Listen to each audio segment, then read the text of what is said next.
The Bible translated into Canadian by YouTuber Look at This Rock. Part 1, Genesis. This, the heaven and the earth, and all the hosts of them were finished, eh? And on the seventh day God ended his work which he had done. And he had rested on the seventh day from all his work which he had done, because he was bagged. Then God blessed the seventh day and sanctified it, because on it he rested from all his work which God had created, and made like the earth and the animals and the peg and poutine and mulsum, and it was a total gonger. This is the history of the heavens and the earth when they were created.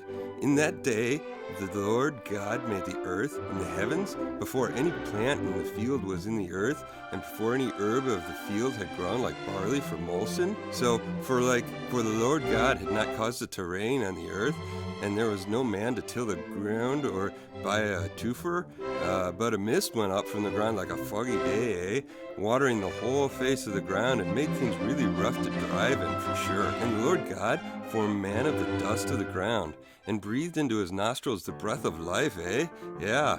And man became a living being, but he coughed a lot because of all that dust kicking up his asthma, you know. The story of Noah and the boat. For 40 days, the flood kept coming on Winnipeg, and as the waters increased, they lifted the boat high above the ground, The waters rose and increased greatly on Canada, and the boat floated on the surface of the water because it was a boat, right? And that's what boats do. They rose greatly over Canada, and all the high mountains under the havens were covered, even like Mount Logan in the Yukon. Yeah, the waters rose and covered the mountains to a depth of more like, at least 6 kilometers, right? Oh geez, every living thing that moved on land duppied. Moose, beavers, caribou, all the creatures that swarmed over the earth, and all the Canucks, Everything on dry land that had the beer of life in its mouth died, The only hoser that was left was Noah and those with him on the boat. The waters flooded the earth for a whole hockey season, But God, having gotten distracted by a rerun of the 1987 Canadian Cup Finals, remembered Noah and all the hosers and the wild animals that were with him on the boat, and he sent a wind over the territories and the waters receded, Yeah, no, definitely. The springs of the deep and the floodgates of the heavens had been closed, and the rain had stopped falling from the sky. The water had receded steadily from Canada, and there was a bare prairie gumbo everywhere, After 40 days, Noah opened a window he had made in the boat and sent out a raven, and it kept flying back and forth and messing with this hoser named Edgar until the water had dried up, right?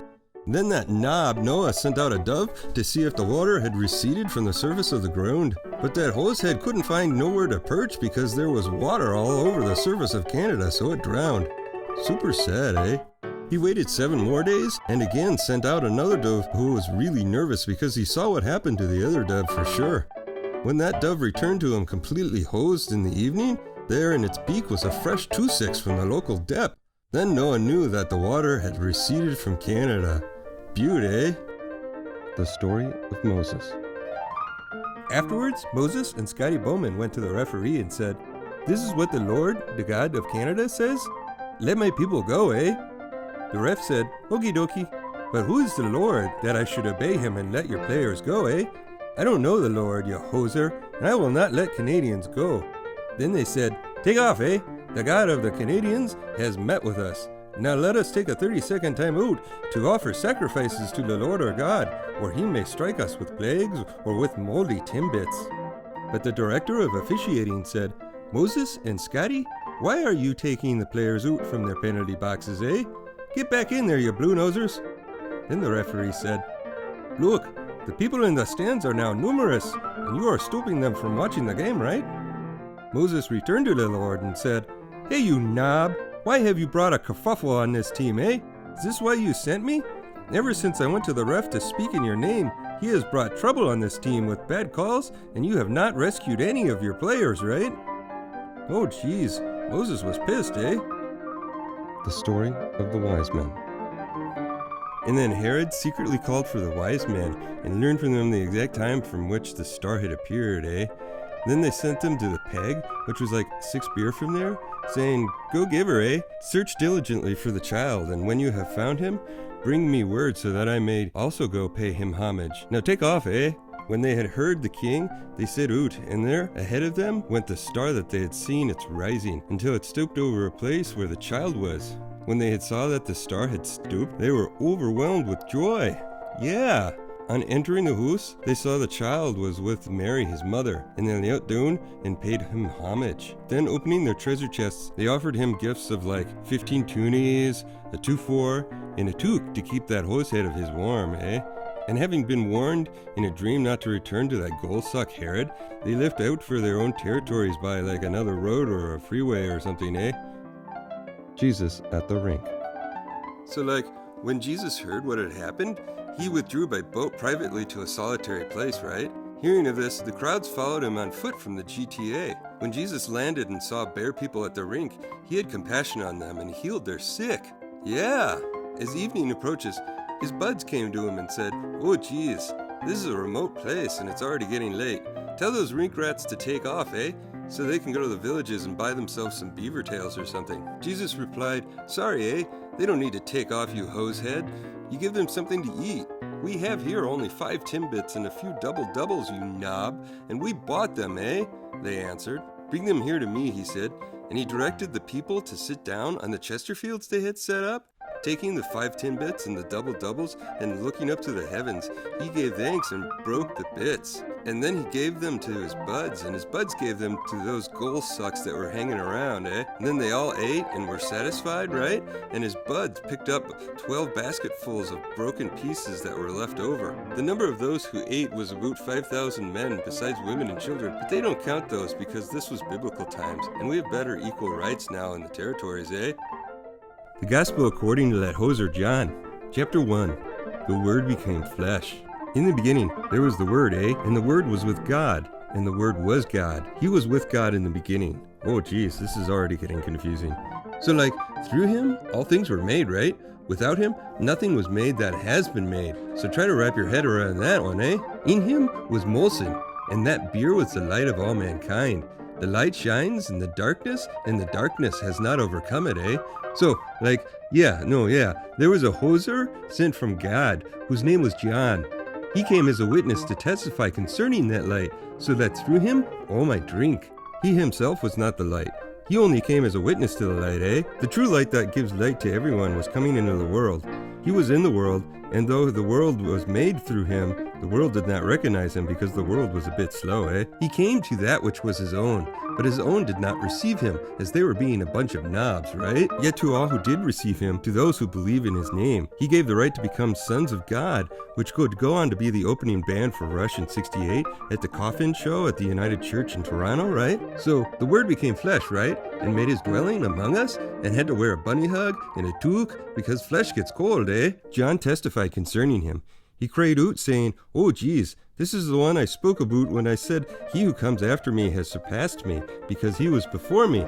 But I think he cut in line when I was out back ripping a dart. Out of the fullness we have all received grace in place of grace already given. For the law was given through Moses, eh? Grace and truth came through Jesus Murphy. No one has ever seen God, eh? But the one and only Son, who is himself God, right? And is in closest relationship with the Father, has made him known, eh?" John the Baptist denies being the Messiah. Now this was John's testimony when the Mounties in Fox Vegas sent priests and newfies to ask him who he was. He did not fail to confess, but confessed freely, "I am not the Messiah, so take off, eh?" They asked him, "Oh geez, then who are you? Are you Elijah?" He said, "I am not." "Are you that rink rat?" He answered, "No." Finally, they said, "Who are you then, you knob? Give us an answer to take back to those who sent us. What do you say about yourself, eh?" John replied in the words of Gretzky the prophet, "I am the voice of the one calling in the bush. Make straight the way of the Lord, ye hoser." Now, the Mounties who had been sent questioned him. "Why then do you baptize if you are not that Christ hoser, nor Elijah, nor that Keener, eh?" "I baptize with Molson," John replied. "But amongst you stands one you do not know, because there's bare people in here and you can't see him, eh? He's the one who comes after me, the straps of whose boots I am not worthy to untie." This all happened in the peg, on the other side of the Six, where John was baptizing. John testifies about Jesus. The next day, John saw Jesus coming towards him and said, "Oh, geez, this bud is whom I said, a man who comes after me has surpassed me because he was before me, because he probably cut in line when I was out ripping a dart, eh? I myself did not know him, But the reason I came baptizing with Molson was that he might be revealed to Canada, eh? Then John gave his testimony. I saw the Spirit come down from heaven as a dove and abide upon him a great kerfuffle because he had too many Mickeys and got his gotch in a bunch over something Jesus said, right? And I myself did not know him, but the one who sent me to baptize with Molson told me, the man on whom you see the Spirit come down and remain is the one who will baptize with the holy maple syrup. I have seen and I have testified this is God's chosen one, eh? John's buds followed Jesus. The next day, John got a double-double from Timmy's with two of his buds. When he saw Jesus passing by, he said, "Look, the moose of God, eh?" When his two buds heard him say this, they followed Jesus. Turning around, Jesus saw them following and asked, "Take off, eh? Why you two hosers following me?" They said, "Hey, bud, where you staying?" "Come," he replied, "and you will see. It's only 3 beer from here, eh?" So they went and saw where he was staying, and they spent that day with him. It was about 4 in the afternoon, and they were getting kind of hungry. Keith, Wayne Gretzky's brother, was one of the 2 who heard what John had said and who had followed Jesus. The first thing Keith did was find his brother Wayne and tell him, "Larry, eh? We found that hose head." And Keith brought him to Jesus. Jesus looked at him and said, "Oh, geez, you're Wayne Gretzky, eh? Son of Walter. You had 4 Stanley Cup wins and hold 61 NHL records. You're a Skogum hockey player, eh?" The next day, Jesus decided to leave for the GTA. Finding Philip, he said to him, "Follow me, eh?" Philip, like Keith and Wayne, was from the town of Brantford. Philip found Nathanael and told him, "We have found the one Moses wrote about in the law, and about whom the prophets also wrote, Jesus of Winnipeg, the son of Joseph, eh?" "The Peg? Can anything good come from there, eh?" Nathanael asked. "At least it's not Ontario. Now quit your chirping and give her, eh?" said Philip. When Jesus saw Nathanael approaching, he hit his Mickey and said to him, "Here truly is a Canuck in whom there is no deceit." "How do you know me, eh?" Nathanael asked. Jesus answered, "I saw you when you were at the convenience buying a 2-4. Then Nathanael declared, "Oh, geez, you are the Son of God. You are the King of Canada, eh?" And then Jesus said, "You believe this because I told you that I saw you at the convenience, and you believe this thou? What a hose head, eh?" He then added, "Very truly I tell you, you will see heaven open and the angels of God ascending and descending on the Son of Man." Beauty, eh? Chapter 2, eh? Jesus changes water into Molson. On the 3rd day, a bush party took place at Cabbagetown in the 6th. Jesus' mom was there, and Jesus and his buds had also been invited, and it turned into a total gong show, eh? When the beer was gone, Jesus' mother said to him, "Oh, geez, they have no more Molson, eh?" "Woman, to you," Jesus replied, "my hour has not come yet, eh?" His mom said to the servants, "Do whatever this knob tells you, right?" Nearby stood 6 stone beer jars, the kind used by Newfies for ceremonial weddings, each holding from 75 to 113 liters, right? Jesus said to the servants, "Fill those jars with water, eh?" So they filled them to the brim. Then he told them, "Now draw some out and take it to the master of this goner." They did, so that hoser tasted the water that had been turned into Molson.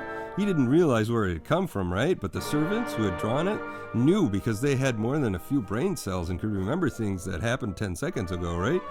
Then he called the GJ aside and said, "Everyone brings out their choice Molson first, and then the cheaper Labatt after the guests have had too much to drink.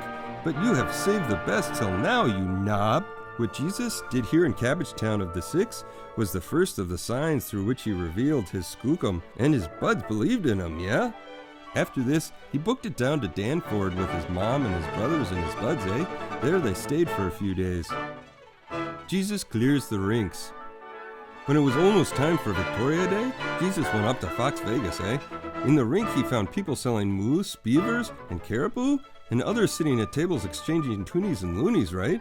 So he took a lumber and drove all those hose heads from the rink's courts, both moose and beavers, yeah? And he scattered the toonies of the money changers and overturned their tables, you know. Oh, geez, and to those who sold doves, he said, "Take off, eh? Turning my dad's hoose into a market."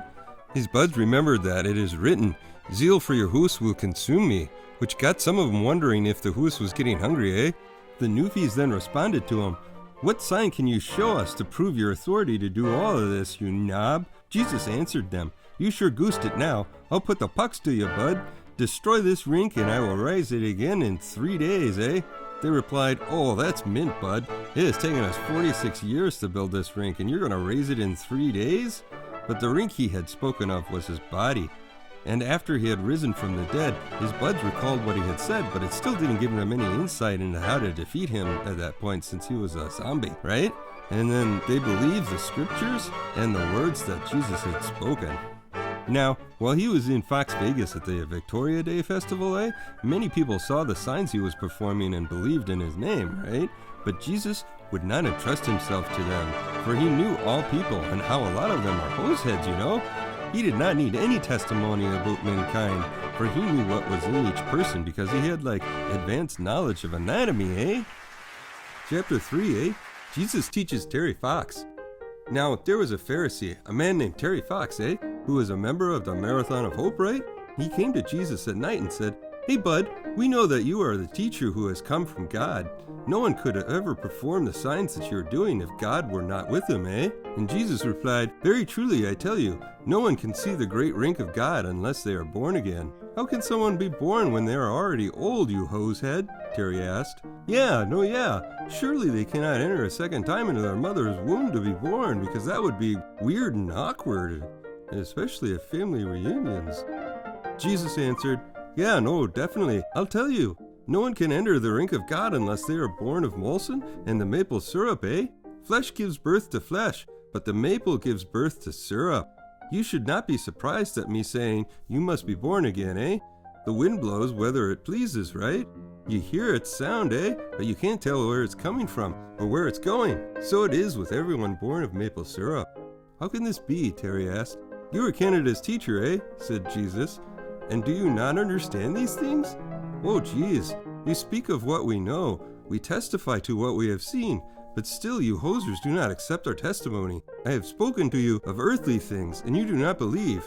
How then will you believe if I speak of heavenly things, No one has ever gone into heaven except for the one who came from heaven, the Son of Man. Just as Moses lifted up the snakes in the bush, so the Son of Man must be lifted up, that everyone who believes may have eternal light in him, For God so loved the world that he gave his one and only Son, that whoever believes in him shall not perish but have eternal life, For God did not send his Son into the world to goose the world, but to save the world through him.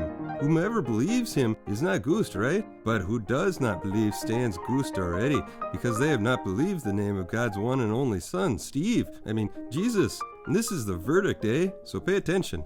But whoever lives by the truth comes into the light, so that it may be seen plainly that what they have done has been done in the sight of God, So make sure you do evil stuff where God can't see you, and be a keener only when he can see you, okay? John testifies again about Jesus. After this, Jesus and his buds went out to the Seatown bush, where he spent some time with them and baptized, Now, John was also baptizing at McHugh Bluff near Crescent Heights, because there was a plenty good source of Molson there, and people were coming and being baptized.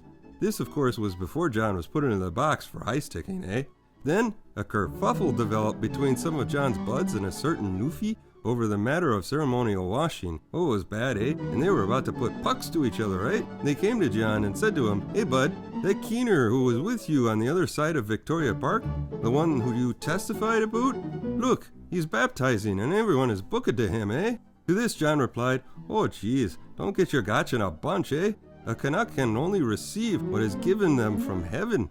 You yourself can testify that I said, I am not the Messiah, but I am sent ahead of him, but only because I cut in front of him in line when he was out having a gas bear.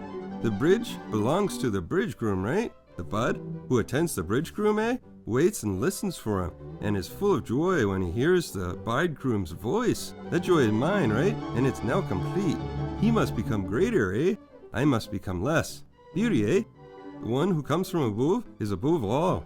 The one who is from Canada belongs to Canada, and speaks as one from Canada, in both French and Canadian. The one who comes from heaven is above all. He testifies to what has been seen and heard, but no one accepts his testimony, Whomever has accepted it has certified that God is truthful, right? For one whom God has sent speaks the word of God, for God gives maple syrup without limit, unlike the coral breakfast and lunch in Walker Road in Windsor, The Father loves the Son, and has placed everything in his hands, but he dropped it because he's kind of a klutz. Whoever believes in the Son has eternal life, but whoever rejects the Son will not see life, for God's wrath remains on them, and God's wrath is pretty skookum, The Gospel according to that hoser John, chapter 4. Jesus talks with a woman from Alberta. Now Jesus learned that the Pharisees had heard that he was gaining and baptizing more buds than John. Although, definitely, it was not Jesus who baptized, but his buds, eh? So he left Seatown and went back once more to Edmonton. Now he had to go through the south of Alberta, so he came to a town in Alberta called Red Deer, right? This was near a plot of ground Emerson had given to his son, Will Arnett. Emerson's brewery was there, and Jesus, bagged as he was from booking it, sat down in the brewery. It was about noon. When an Albertan woman came to draw a leader, Jesus said to her, "Will you give me a drink, bud?" His buds had gone to the local dep to buy some beaver tails in Homo.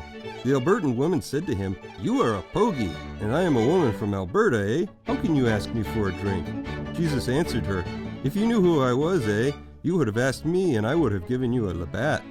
"You greasy blue-noser," the woman said. "You have nothing to draw with, and the taps are like 3 meters away from you. Where can you get this Labatt? Are you greater than our father Emerson, who wrote the crime novel Bean Fate, eh?" Jesus answered, "Everyone who drinks this beer will be thirsty again, especially if they've had some salty beer nuts. But whoever drinks the beer I give them will never be thirsty, eh? Indeed, the beer I give them will become in them a spring of Molson, welling up to eternal life, yeah?" The woman said to him, "Sir, give me this beer so I won't get thirsty and have to keep coming here to this brewery." He told her, "Hoof it and call your husband then to come back here, eh?" "I have no husband," she replied, which means she's single. Beauty, eh? Jesus smiled to himself, knowing she's single, and said to her, "Yeah, no, you are right when you say you have had no husband. The fact is, you've had 5 husbands, and the man you now have is not your husband. What you have said is quite true, eh?" "Listen here, you skeet. I ought to drop the gloves, eh?" the woman said. "Did you just slut-shame me, or are you a prophet? Our ancestors worshipped at this brewery, but you pogies claim that the place where we must worship is in Fox Vegas." "Yeah, no, for sure," Jesus replied. "Believe me, a time is coming when you will worship the Father neither at this brewery nor in Fox Vegas. You Albertans worship what you do not know, right? We worship what we do know, for salvation is coming for Canadians, eh? Yet a time is coming and has now come when the true worshippers will worship the Father in the maple syrup and in the truth, for they are the kind of worshippers the Father seeks, eh? God is maple, and his worshippers must worship in the syrup and in truth." Ya hosehead. The woman said, "Oh, geez, I know the hoser is coming. When he comes, he will explain everything to us."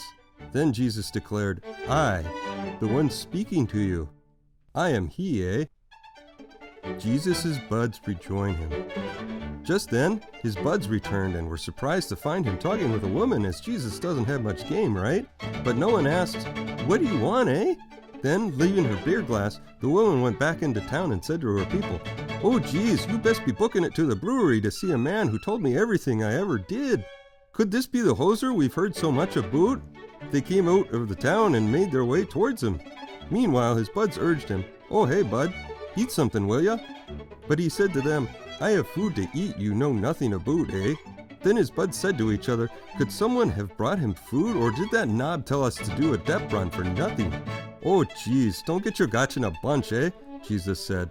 "My food is to do the will of him who sent me, and to finish his work because he took off early from working the rigs to get a Mickey and go to the rink. Don't you have a saying, 'Quick 6 for the ditch'? I tell you, open your eyes and look at the fields. They are ripe for harvest. Even now, the one who reaps draws a wage and harvests a crop of barley for eternal beer, so that the sower and the reaper may be hosed together. Thus the saying, 'One drives and another drinks,' is true. I sent you to reap what you have not worked for. Others have done the hard work, and you have reaped the benefits of their labor, eh?" Many Albertans believe. Many of the Albertans from that territory believed in him because of the woman's testimony. "He told me everything I ever did, right?" So when the Albertans came to him, they urged him to stay with them, and he stayed 2 days because he didn't have much going on that week anyways, and the rinks were all closed for the weekend, right? Because of his words, many more became believers. Beauty, eh? They said to the woman, "Oh, wow, eh? We no longer believe just because of what you said. Now we have heard for ourselves, and we know that this bud over here is really the Savior of Canada." Jesus heals a Mountie son. After the 2 days, he left for Edmonton. When he arrived in Edmonton, those hosers welcomed him. Beauty, eh? They had seen all that he had done in Fox Vegas at the Victoria Day Festival, for they also had been there, but more towards the back, so they had to hear about it from a friend who was closer, right? Once more, he visited the rink in Edmonton, where he turned the water into Molson. And there was a certain Mountie whose son lay sick at Hastings Lake, eh? When this man heard that Jesus had arrived into Edmonton from Seatown, he went to him and begged him to come and heal his son, who was close to death. Unless you people see signs and wonders, Jesus told him, you will never believe, eh? The Mountie said, oh geez, book it before my kid kicks the bucket. Take off, eh? Jesus replied, your son will live. The hoser took Jesus at his word and was booking it. While he was still on his way, his buds met him with the news that his boy was living. When he inquired as to the time of day when his son got better, they said to him, yesterday at 1 in the afternoon, the fever left him, eh? Then the Mountie realized that was the exact time at which Jesus had said to him, your son will live. And so he and his whole household believed. This was the second sign Jesus performed after coming from Seatown to Edmonton, The Gospel according to the hoser John, chapter 5, the healing at the rink. So, sometime later, Jesus went up to Fox Vegas for one of the festivals, right? Now there is a rink in Fox Vegas near the RCMP office. Here, a great number of disabled rink rats used to hang. The blind, goal sucks, and the lame. One who was there had been a goal suck for 5 whole seasons, eh? When Jesus saw him hanging there and learned that he had been in this condition for a long time, he asked him, do you want to be a skookum player, bud? Sir, the goal suck replied. I have no one to help me play defense when the other team has the puck. While I'm trying to get in, someone else goes down ahead of me, eh? Then Jesus said to him, get up, you hosehead. Pick up your lumber and skate. At once, the man was cured. He picked up his lumber and stole the puck 4 times that game. Yeah! The day on which this took place was a Saturday, right? And so the rink's referee said to the man who had been healed, it is Saturday, eh? The rules forbid you to touch the puck when it's over the center red line, you knob. But he replied, the man who made me well said to me, pick up your lumber and play, eh? He didn't teach me all the rules or anything. I'm out here doing my best, So they asked him, who is this rink rat that told you to pick it up and play without telling you that icing has been a rule for a long time, eh? The player who was healed had no idea who it was, for Jesus hung a Roger and booked it. Later, Jesus found him at the rink and said to him, see, you are well again. Stop being a lazy hockey player or something worse might happen to you, eh? Like a Winnipeg handshake from your teammates. The man went away and told the referees that it was Jesus who made him a better player. The authority of the Son. So, because Jesus was doing these things on Saturday, the referees began to try to put him in the penalty box, right? In his defense, Jesus said to them, my pops is always at his practicing hockey to this very day, and I too am practicing. For this reason, they tried all the more to eject him. Not only was he breaking the rules of hockey by playing more than 82 games a season, but he was even calling God his own father, making himself equal with God. And that's pretty pretentious, eh? You didn't hear Gretzky calling himself God, did you? Jesus gave them this answer. Very truly I tell you, the Son can do nothing by himself. He can do only what he sees his Father doing, because whatever the Father does, the Son does also. Kind of like monkeys, eh? For the Father loves the Son, and shows him all he does, except for why he kept going out for groceries a few times a week when Mom wasn't home. Yes, he will show him even greater hockey plays than these, so that you will be amazed.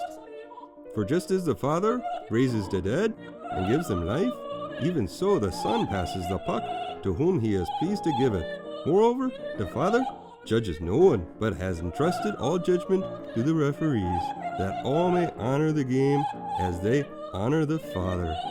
Whoever does not honor the game does not honor the Father who sent him.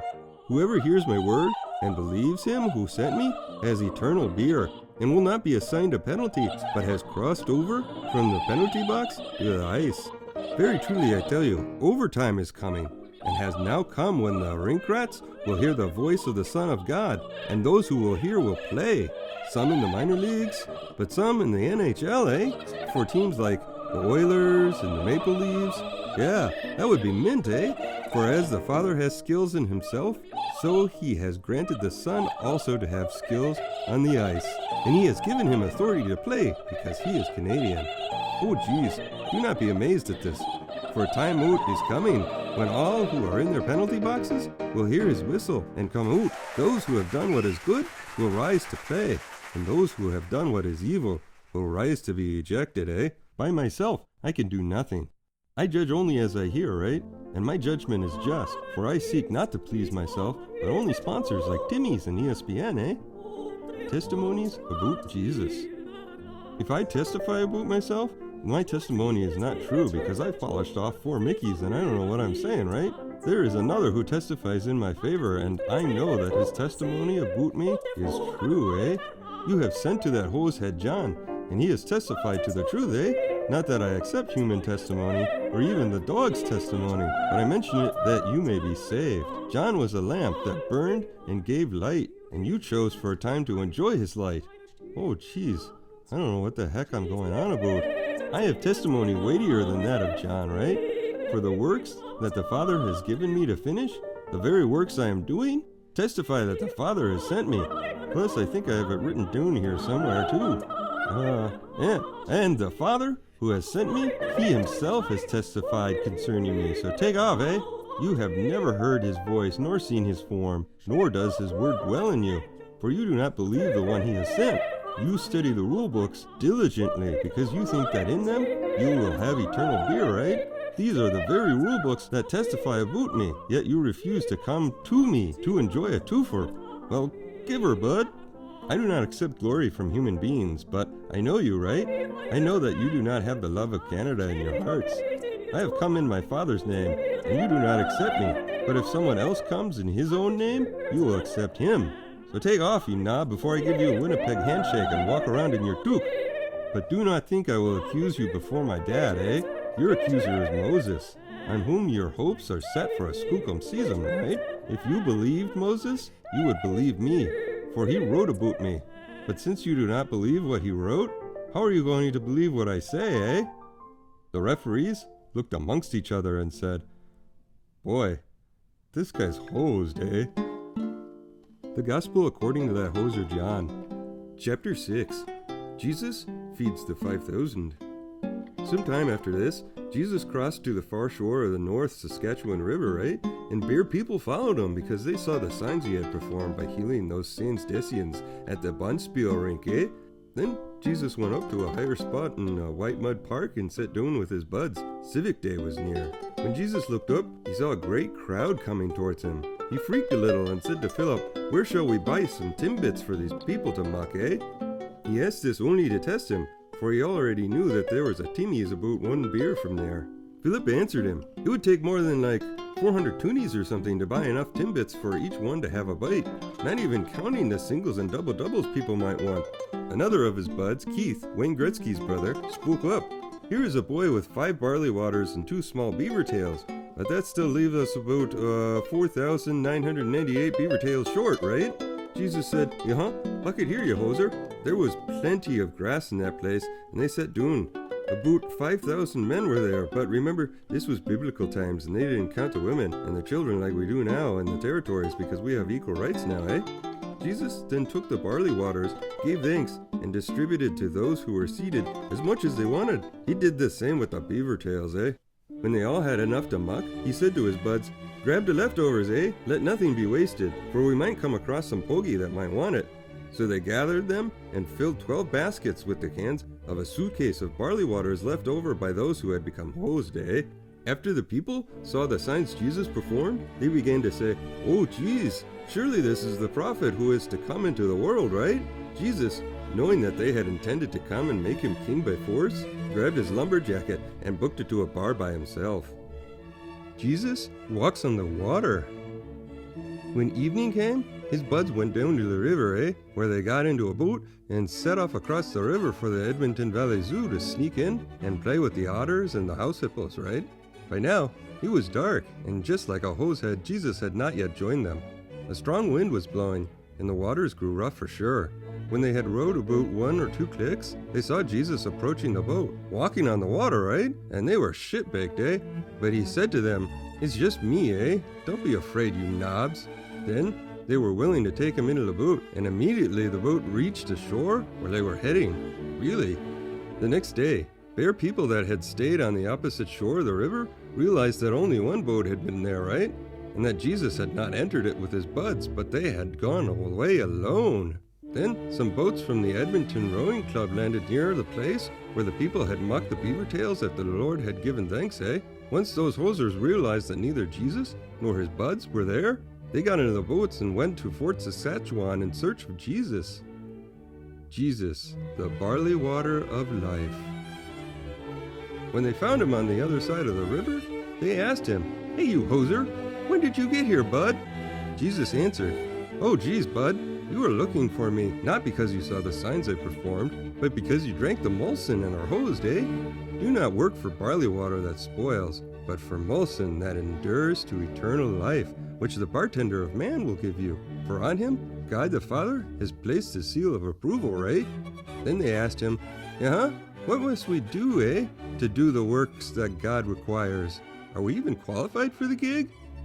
Jesus answered, "The works of God is this, to believe in the one he has sent." Pretty simple, eh? So they asked him, "What sign then will you give that we may see it and believe you?" Will you give her, eh? Our ancestors ate the manna in the wilderness. As it is written, he gave them timbits from Timmy's to eat, eh? Jesus said to them, "Very truly I tell you, it is not Moses who has given you the timbits from Timmy's, but it is my Father who gives you the true timbits from heaven. For the bread of God is the bread that comes down from the heaven and gives life to the world, ya hosehead." "Yeah, no," they said. "Pretty sure it was Moses that did it. I mean, we have the receipt and everything, right?" Then Jesus declared, "I am the timbits of life. Whoever comes to me will never go hungry, and whoever believes in me will never be thirsty, eh? But as I told you, knobs, you have seen me, and still you do not believe. All those the Father gives me will book to me, and whoever books to me, I will never drive away, but mainly because I lost my license a few weeks ago for being over the limit, eh? For I have come down from heaven, not to do my will, but to do the will of him who sent me." And for the newfies that just joined us, that would be God, eh?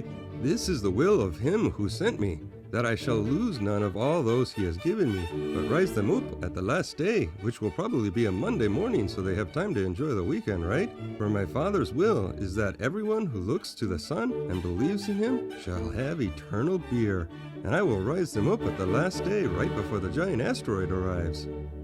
At this time, the Albertans there began to chirp about him because he said, "I am the timbits that came down from heaven." Another said, "Wait, are we just going to gloss over that asteroid coming?" Others said, "Oh geez, is this not Jesus, the son of Joseph, whose father and mother we know, eh? How can he now say, 'I came down from heaven'?" "Stop chirping, you hosers," Jesus answered. "No one can come to me unless the Father, who sent me, draws them, for he's been working on his caricature work in the art class he's been taking on Thursdays. And I will rise them up on the last day, eh? It is written in the life, history, and travels of Kagi Gaga Bo by George Copway. They will all be taught by God. Everyone who has heard the Father and learned from him comes to me, eh? No one has seen the Father except for the one who is from God. Only he has seen the Father, because everyone else's faces tend to melt when they see him, you know? Very truly I tell you again, eh? The one who believes has eternal beer. I am the timbits of life. Your ancestors ate the manna in the wilderness, yet they kicked the bucket.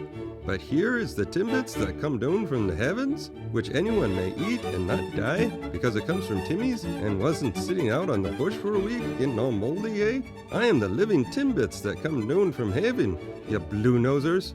Whoever eats this bread will live forever. This bread is my flesh, which I give for the world to have life." Then the Albertans began to chirp more sharply amongst themselves. "How can this man give us his flesh to eat?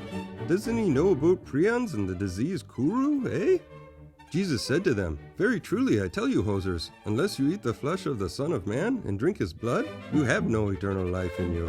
Whoever eats my flesh and drinks my blood has eternal beer, and I will raise them up on the last day, right? For my flesh is real food, and my blood is real Molson. Whomever eats my flesh and drinks my blood remains in me, and I in them. Just as the living Father sent me, and I live because of the Father, so the one who feeds on me will live because of me. This is the bread that came down from heaven. Your ancestors ate manna and died, but whoever feeds on this bread will live forever, He said this while teaching in the rinks in the Yukon. Many buds desert Jesus. On hearing it, many of his buds said, "This is getting a little weird for me, eh? I think I'm gonna be booking it back to town now." Aware that his buds were chirping about this, Jesus said to them, "Does this offend you, you pogey? Then what if you could see the Son of Man ascend to where he was before? I can fly, eh? I'm a golden god! The Spirit gives beer. The flesh is sans descience, right? The words I have spoken to you, they are full of the Spirit. Yet there are some of you who do not believe, eh?" For Jesus has known from the beginning which of them did not believe and who would betray him because he read their private journals while they were sleeping. He went on to say, "This is why I told you that no one can come to me unless the Father has enabled them." From this time, many of his buds turned back and no longer followed him. "You do not want to leave too, do you?" Jesus asked the 12. Wayne Gretzky answered him, "Lord, to whom shall we go? You have the words of eternal beer. We have come to believe and to know that you are the holy maple syrup of God." Then Jesus replied, "Have I not chosen you, the 12? Yet one of you is a devil." He meant Judas, the son of Robert William Picton, who, though one of the 12, was later to betray him. Spoiler alert, eh? Jesus flips out at the ring. And so Jesus went into the temple of God and cast out all them that sold and bought in the temple, and overthrew the tables of the money changers and the seats of them that sold doves, and said unto them, "It is written, My house shall be called the house of prayer, but if you have made it a den of thieves." And the blind and the lame came to him and in the temple, and he healed them, Yeah. And when the chief priests and scribes saw the wonderful things he did, they were like, "Oh wow, man, get out, you hoser." And the children crying in the temple and said, "Hosanna, son of David." They were sore and displeased and said unto him, Hearest thou what they say? And Jesus shout unto them, Yea, have ye never read, out of the mouth of babes and sucking thou hast perfected praise? Ye hoser. The story of Easter. Very early, on the first day of the week, which is usually called Monday, they were on their way to the tomb, It was just after sunrise, and they were still a little bagged from the weekend's events. What with the bonspiel and the crucifixion, right? They asked each other, "Oh, geez, who will roll the stone away from the entrance of the tomb, Then they looked up and saw that the stone had been rolled away. Yeah, the stone was very large and probably weighed, like 200 kilograms, right? They entered the tomb, and as they did, they saw a young man dressed in a brand new lumber jacket and painted Easter eggs hidden throughout the tomb, along with an empty 2-6. They were alarmed. "Don't be shitbaked, he said. "You were looking for Jesus of the Peg, who was nailed to that big letter T, right? But he has risen. He is not here, See that place where they had put him. Now take off, Tell his buds and Peter he's going ahead of you to Edmonton. There you will see him. It will be just as he told you." Beauty, The women were shaking and confused, They went out and ran away from the tomb, and immediately reported this to their local RCMP office, Jesus rose from the dead early on the first day of the week, but he didn't start to hunger for brains until a bit afterwards, right? He appeared first to Mary Magdalene. She went and told those who had been with him. She found them crying. They were very sad, for they didn't know how to kill a zombie, and were afraid the infection would spread throughout the Yukon, right? They heard that Jesus was undead, and that she had seen him, but they did not believe it because they knew she was prone to getting hosed before noon, Hang a Larry and hit subscribe and leave a comment and thumbs up, Really helps us out. Ooh, and look, you got another video you could watch, Okay, take off now, Have a good day. Bye.